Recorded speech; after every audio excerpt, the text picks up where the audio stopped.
सरस्वती शिशु मंदिर में आप संस्कृत को लेके, शास्त्रों को लेके, बातों बातों में जो आपको दीक्षा मिलती है वो तो है। तो वैचारिक आग्रह जो है वो तो है ही।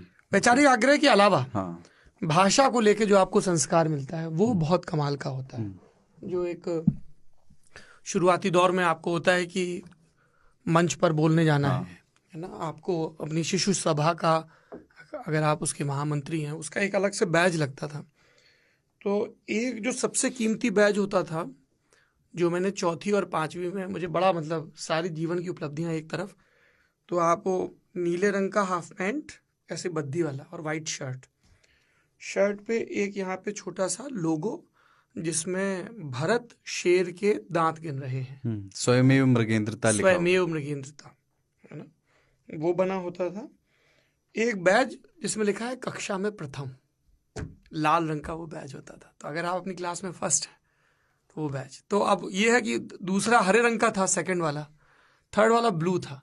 तो वो लाल से हरा नहीं होना चाहिए साहब, वो जो प्रेरणा है। तो रुमाल बांधते थे आप बैच के ऊपर, और उसमें वो एक हो, और दूसरा अगर आप महामंत्री हैं या कुछ हैं तो मैंने अपनी ज़िंदगी में पहली मर्तबा भाषण देना या मंच पे बोलना वो शिशु मंदिर में सीखा, और उसके लिए बड़ा प्रेरित किया जाता था कि नहीं आप महामंत्री हैं, आपको तो बोलना ही है, या 15 अगस्त, या अभी हम लोग क्या करते हैं, एंकरिंग है, बातचीत कर रहे हैं, मंच का संचालन करना वो। और बहुत सारे जो तब उतना अर्थ समझ में नहीं आता था, बाद में अर्थ खुला, पर बहुत सारे जो श्लोक सीखे, जैसे भोजन करने के पहले 2 मंत्र हुआ करते थे, एक छोटा भोजन मंत्र, एक बड़ा भोजन मंत्र। तो छोटा था ओम सहना भवतु, और बड़ा था ओम यंतु नद्यो वर्षन्तु पर्जन्य।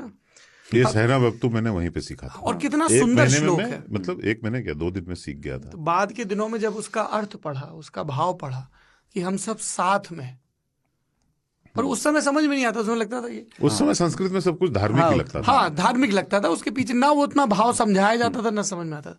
तो ये एक बड़ा योगदान रहता है। और दूसरा, वैचारिक आग्रहों को लेकर संघ द्वारा संचालित इन विद्यालयों की खूब आलोचना होती है, वो अपनी जगह है।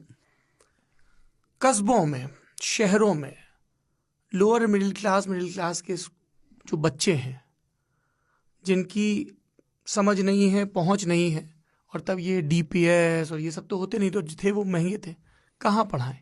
तो अच्छी शिक्षा, रिजल्ट ओरिएंटेड शिक्षा, अच्छी शिक्षा से उनका तात्पर्य होता था संस्कार ओरिएंटेड, कि वहाँ सिखाया जा रहा है कि छोटे में प्रातः काल उठ के रघुनाथा, मात पिता गुरु नामई माथा, कि सुबह उठ के बड़ों के पाँव छूने, बंद है ना, क्या था कि गुरु गृह पढ़न गए रघुराई, अल्पकाल विद्या सभा, की गुरुओं का सम्मान करना है, ये करना है, वो करना है।